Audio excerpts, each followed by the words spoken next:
Thank you everyone for coming to this webinar. I'd like to acknowledge that I am on unceded Ngunnawal and Ngambri country. And I know that a number of you are as well, but if you're not and you want to recognise where you are, please feel free to put that in the chat. I think this is such an important thing, this talk that we're doing today about AI and charities with Dr. Kim Weinert. You know, First Nations people of this country, they are the first technologists, they were the first creators. And we now have in our society this breakthrough of AI, which seems to be taking over everywhere at a pace that may not be sustainable, unlike what First Nations peoples across this continent and the ways that they had practiced with technologies for a very, very, very, very long time. So I know that most of you know me, but I'm Amy and I'm at RegNet as a research fellow and project officer. And my colleague online, Giorgia, Dalla, Libera, Marchiori, we've been running this AI seminar since last year, when AI really started coming, I guess, into our world and academia in the past couple of years. We were quite concerned about its rapid uptake without seeming consideration, particularly in the research world that we're in around planetary health equity, without consideration for those environmental aspects, social aspects, health aspects that particularly this technology brings with data centers and the way it uses knowledge and implications for equity. And Kim had a few months ago published a report with a colleague about AI and Australian charities, and it sparked my attention because I'm on the board of a local environmental charity in Canberra, and our board had been having a discussion about how do we use AI? Do we use AI? How do we use AI in the organisation given the goals of that organisation? And I think it's a slightly different charity to the sort of ones Kim was looking at, but still really relevant to say how do charities as organisations that often are there to serve and the interests of some of our most marginalised populations use this sort of technology in ways that doesn't further marginalise and create inequities for those populations. So Kim, I'm going to quickly read out that bio of yours just to give people a bit of context, and then I'll hand over to you and we'll have some time for Q&A after that. So Kim's a leading expert in charity law, governance and regulation, with a particular focus on the legal frameworks that shape the operation, accountability and public benefit obligations of charitable and not-for-profit organisations. She's a lecturer at the TC Byrne School of Law at the University of Queensland, a member of the Queensland Law Society's Not-for-Profit Committee, a member of the Alliance for Social Impact at University of Queensland, a charity law scholar with the International Charity Law Network, and visiting fellow at the State Library of New South Wales. So Kim's work has been cited in the Queensland Supreme Court and the Parliament of Western Australia, reflecting its relevance to both judicial reasoning and legislative reform. Her scholarship is attentive to the practical operation of charity law and governance standards, while also engaging critically with their underlying assumptions and limitations. And we can share a link to the report that Kim and her colleague produced earlier this year in the chat later on. But for now, Kim, I'll throw over to you to give you a presentation, and then we'll come together after that for some Q&A. Thanks. Wonderful. Thank you, Amy. And thank you to the School of Regulation and Global Governance for inviting me along today. But particularly, I really want to thank Amy for organising the event and chasing me down to present today. So like Amy, I too want to acknowledge our traditional owners and their custodial from the lands in which I speak to you today, which is at UQ. And I acknowledge that our First Nations communities, past, present and emerging, and their contribution that they make to the UQ community and to the knowledge that is spread and disseminated around the world from UQ. So I want to begin today with a bit of a confession. So this Easter, I experienced something that I like to call, or I've at least termed, AI helplessness. So in Easter, our house runs on chocolate, and this year with shrinkflation in full swing, the quantity of those mini chocolate eggs per bag was certainly less. So I needed to eat more of them purely to keep my chocolate intake stable. Now, my body has one reliable way of telling me I've overdone it on the chocolate front, and that is usually through a vivid dream. So on early Easter Sunday, I was jolted awake by a dream falling down the face of a glacier in Norway. Now, I've never been to Norway. I've never been near a glacier, and so I was somewhat unsettled. But as my heart rate started to settle, I could hear my nonna's voice in my head. And I apologize for my really bad Italian. Il trapezzino da sogni, which basically means interpreting of dreams. So I reached for my iPad and I typed dream meaning Norway falling down a glacier. So Google's AI was the first thing that popped up and it gave me an answer. I did not want an AI answer, so I scrolled. Dream Factory AI, not what I wanted. I scrolled again and I found what I thought or looked like a wise woman versed in the art of dream interpretation. So I started to read, and when I read right to the end, it acknowledged that it was AI generated. Every link I tapped was AI generated. So I gave up. I muttered something about chocolate, got out of bed, ate another shrunken packet of caramel Easter eggs for breakfast with a coffee chaser to prepare myself for marking exam scripts, and none the wiser, nor was I settled about this meaning of Norway's glacier. So nothing's working, so I decided to take the dog for a walk. Now, on our usual sort of path of our morning walk, my eye was caught by some lights of an ambulance that was parked near the tents in our local park. And suddenly I felt a flush of guilt, forgetting to bring some food for the people we usually say good morning to. But as I got closer, I could see people's faces and the distress on their face and tears rolling down their cheeks.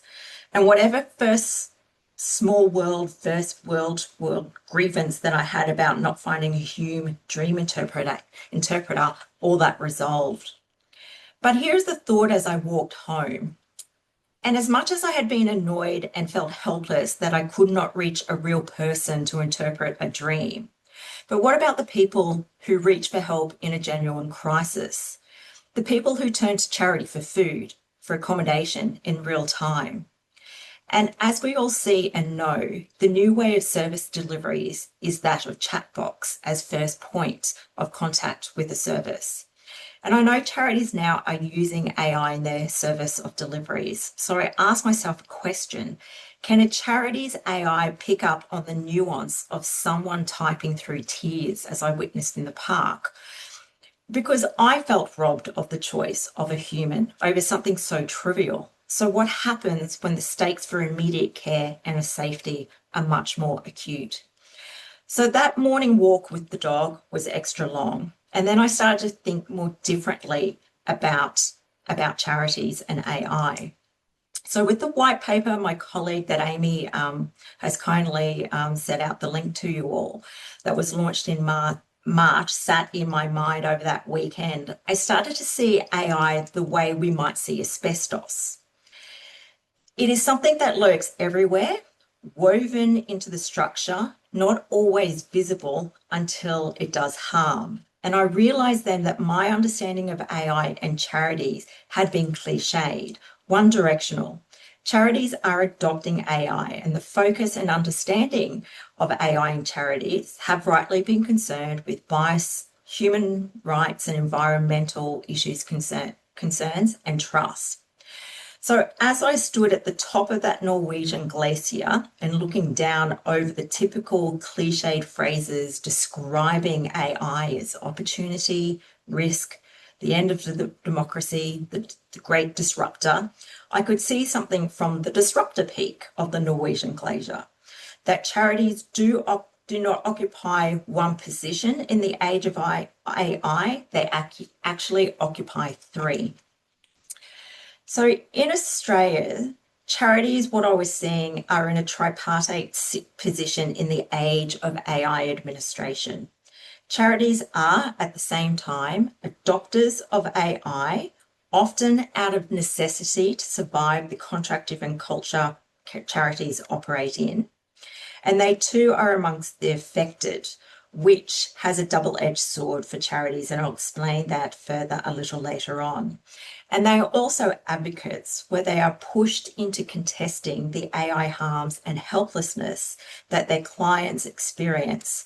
And I apologise for more sort of corporatized language, but in the corporate culture, the contract culture in which charities operate in, they have adopted a lot of corporate language.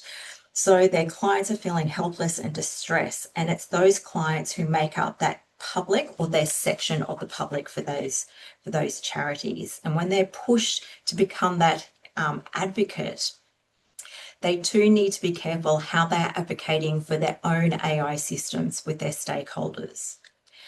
So the framing of these three positions is through a normative and consequentialist lens. So the normative lens is that charities have their charitable altruistic purposes, and consequently charities, in pursuing their respective purpose, altruistic or charitable, through their activities. Now, the activities is the means in which charities are judged, evaluated, and are expected to behave, perform, and deliver their services in the most positive, impactful way for the public according to their purposes. And when we actually look at the case study of the Commonwealth Department of Health's Disability and Aging's Integrated Assessment Tool, the IAT, through these two lenses, what emerges are new pressure points in each of these positions or roles, and the downstream burdens on charities when AI decisions, or what I like to call public AI decisions, are made by government.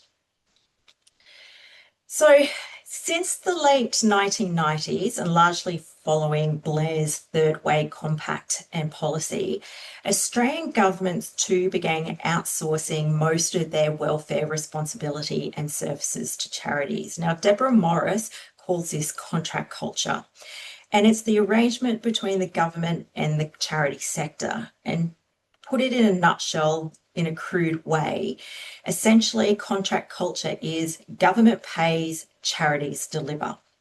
So whereby charities are now behaving under the logic of efficiency, governments see it as value for money. And over time, charities have responded to become more highly professionalised, and they act and behave as businesses in disguises.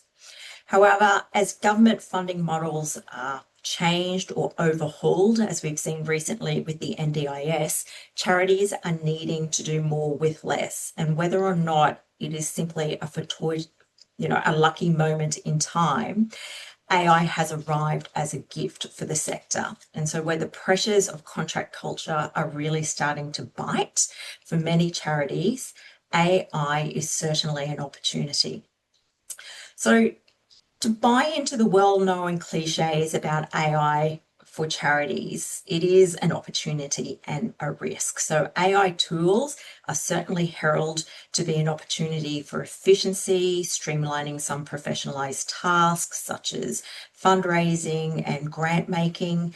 And they also are a risk, as the white paper highlighted. So the risks have focused on the importance of safeguarding human rights in the design of automated data processing and decisions made by a charity, alongside the importance of how a charity governs its AI usage through its policies and procedures to ensure essentially that there is always human oversight to its outputs. So to minimise those risks on the most valuable members of society who rely on welfare services delivered by a charity, that human oversight is essential. But to continue with the broader discussion on the implications algorithmic systems have on charities within the context of contract culture, we are to look, as I've already mentioned, at the government's recent IAT system and AI tool to see the impact that it has had on welfare and the access to the appropriate level of care for clients of charities. I'm referring to health charities here and aged care charities, and the subsequent impact it actually has on charities. So, and I appreciate I'm speaking to a lot of health people here, so apologies if I'm going over information that you already know. So in November 2025, the Commonwealth Department of Health, Disability and Ageing introduced the IAT, and it's the centrepiece of its support at home program. Now, the IAT is complementary to the provisions of the Aged Care Act, the government's aged care data and digital strategy, and together, along with the Act, the strategy, and the rollout of the IAT, it's all to achieve what the department says in its own word, person-centred care, and that is just and equitable in their decision makings for that care. And so here's how the IAT works. So an older person or a person living with disability applies for their support and support for their care through their My Aged Care portal. Now, it may be a person who is seeking support for the first time, or they are asking for a change in support or their level of support owing to a change in their circumstances. So once they've entered into their portal, a human assessor will come and visit them, and during that visit, they will enter data into the IAT, and the human assessor will input that data into the tool, and the tool will adapt as the interview proceeds to capture a person's mobility, personal care needs, and cognition. And then at the end, the IAT will generate an automated decision about the level of care and support that the person will receive from the department and what a charity will be paid to provide that individual. So from the tool's start date, the department removed the human assessor's ability to override that result. So while the IRT and the stories that I'll get into just in a moment strongly provokes thoughts closely related to the horrors of robot debt, it remains a challenge to see how the tool is human-centred, especially when Senator Dr Monique Ryan observed that the input might be right, but the algorithmic output can be entirely wrong, and no one in the room is permitted to fix it. So the assessor no longer exercises clinical judgment. The assessor just merely monitors data entry. So again, what lessons have been learned when automated decision-making cuts out the exercise of clinical judgment in assessing healthcare support?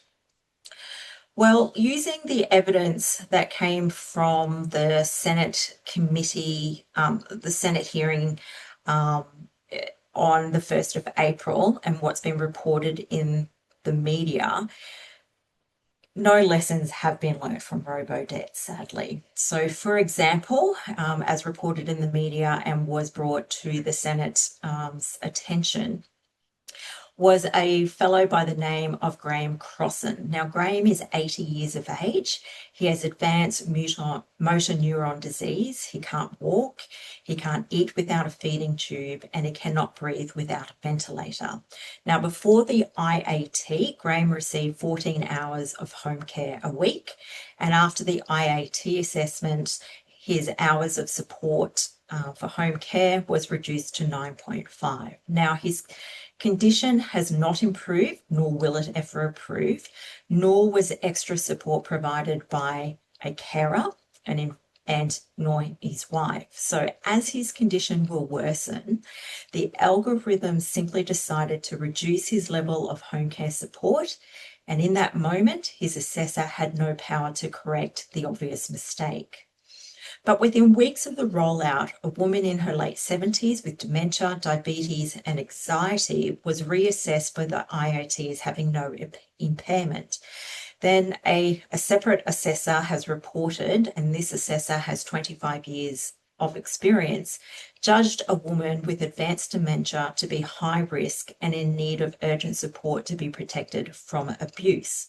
Now, the IAT classified her as low need and with no priority. So we can see the AI helplessness, that is the disjunct between the reality and an automated decision that doesn't capture, understand, or see dementia or risk of abuse. And what is more disturbing and compounds the helplessness is that it's not fixable in the face of an error. So that helplessness around the IAT's automated decision is also, as what an aged care manager describes, causing considerable distress for family and caregivers. So when Senator Pocock asked the department what purpose the human assessor served, if they couldn't override the tool, the department secretary explained that the assessor was to ensure that the tool had populated correctly and confirms that the algorithm's outcome is the decision. And Pocock, in his reply, cutely said, it sounds like quality assurance to him. But he is right, that human element is now confined to input data only. The human in the loop is not exercising clinical oversight at all, which is a bit of a miss because under all good models of AI governance and responsible use, and as our white paper highlighted, it's having that human oversight that needs to be maintained.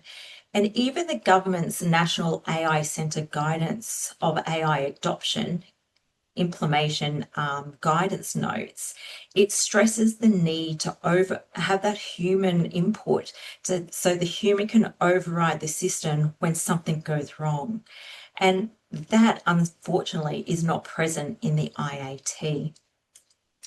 So by March, in the absence of that human oversight of the IAT's output, individuals must then rely upon and engage with the administrative law process. So the department had received 800 requests for internal review. That number had doubled in 2 months. And of the reviews completed, a handful overturned the IAT, the rest were confirmed, rejected, or closed for want of legal standing. And as highlighted before the Senate committee, carers and families, a lot of them simply gave up owing to the demands of the review process.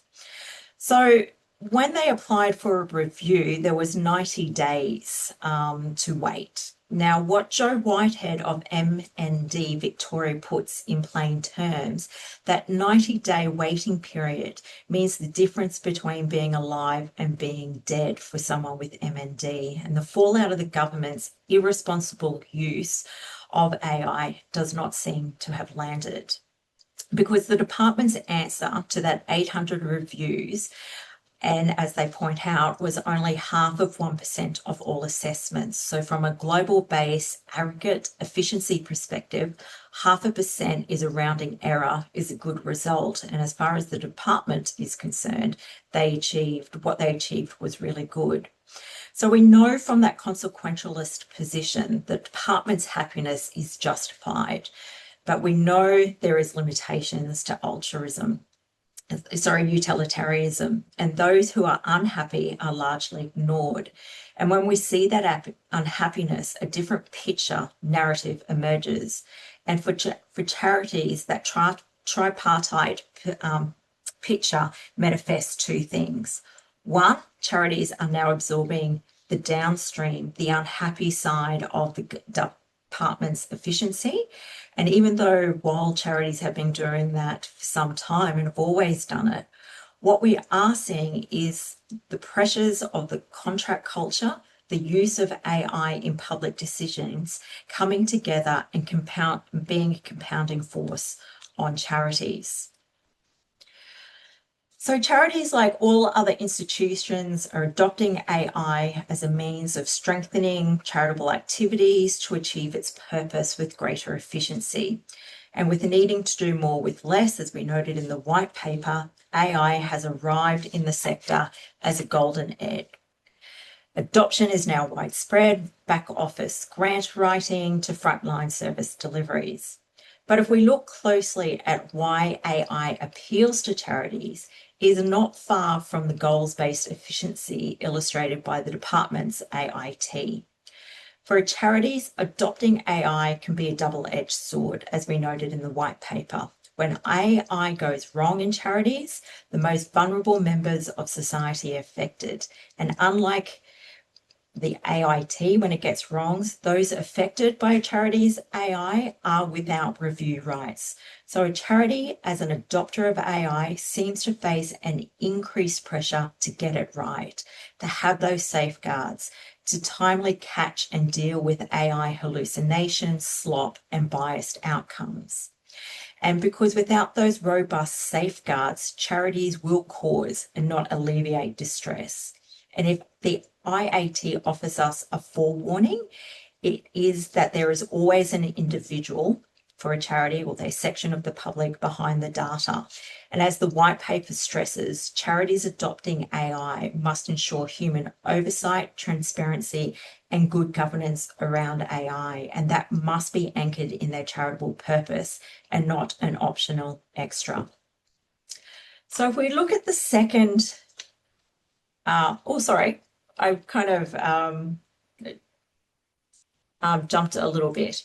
So if we look at the second position, the affected, and this is perhaps where the sector needs to reckon with this role.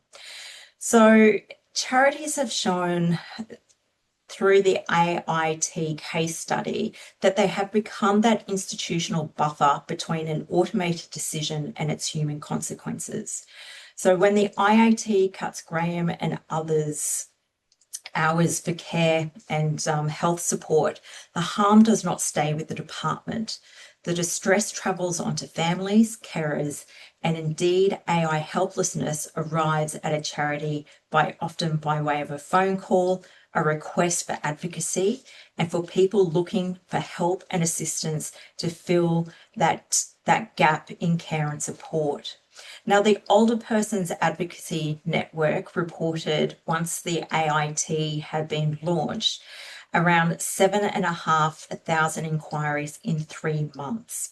So that was roughly a 50% jump on the previous quarter. So every one of those inquiries in which the charity is obligated to take was not planned or resourced for and had to be absorbed by the charity. Now, under the contract culture, charities are paid to deliver services to assessed individuals. And where the IAT has underassessed a person's level of care, that shortfall or gap in care does not vanish. It actually merely transfers. Charities then become an uncosted shock absorber for a government tool. Now, the downstream effect on charities is operational and financial. With less funding, the charity will be required to take on additional clients, placing pressure on staff, resources, and increasing their administrative costs. There is also the greater risk for the charity's reputation. Charities operate under a halo. They are the good. It is their not-for-profit, not-for-loss status that makes them trustworthy. And it's for these reasons they are different to governments and for-profits. However, as charities need to take on more clients under a constrained funding support model, which the IAT has decided, they cannot always be benevolent or altruistic as we would want or expect them to be, especially when a carer seeks out help from a charity to fill that gap when needs increase and funding is reduced. And a charity, sadly, cannot always be able to assist in that moment of need. And we can see why there is a decline in trust in the charity sector as a whole.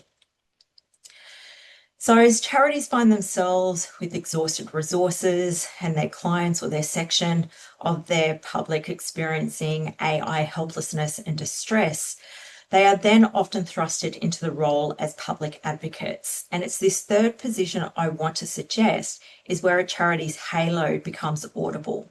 When a charity speaks, it does not speak, or it should not speak, as a partisan. It speaks as a witness to those affected by bad policy, government decisions, and the societal harms that their clients are experiencing. However, charities as public advocates has always been a tricky landscape. The contention has always centred on whether a charity advocating must be non-political. And while Australia's decision of age Aid Watch permitted political advocacy can be a charitable purpose. And since the inception of the Commonwealth Charities Act, the expansion and modernisation of charitable purposes has included the ability for a charity to promote or oppose a change in any matter of law, policy, or practice. They can advance public debate to aid another charitable purpose. So providing that advocacy is not a disqualifying purpose in that it engages in or promoting activities that are unlawful, contrary to public policy, promoting or opposing a political party or candidate for an office, charities have the space and a little bit more liberty to engage in advocacy activities. And while I stress that the charities that have publicly advocated against the AIT, like MND Victoria,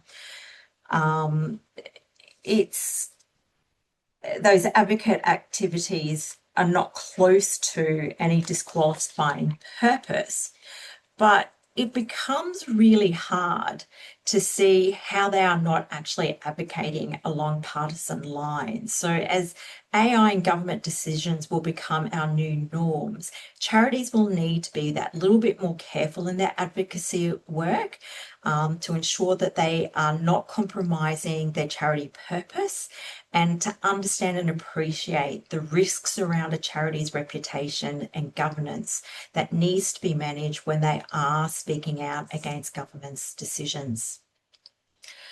So this brings me to what I like to call the double move that the advocacy position will demand on charities. The first move is outwards. That is, charities will denounce the harm caused by AI decision-making that affects their clients or their section of the public. And the second move is inward, and this is the harder one for a charity.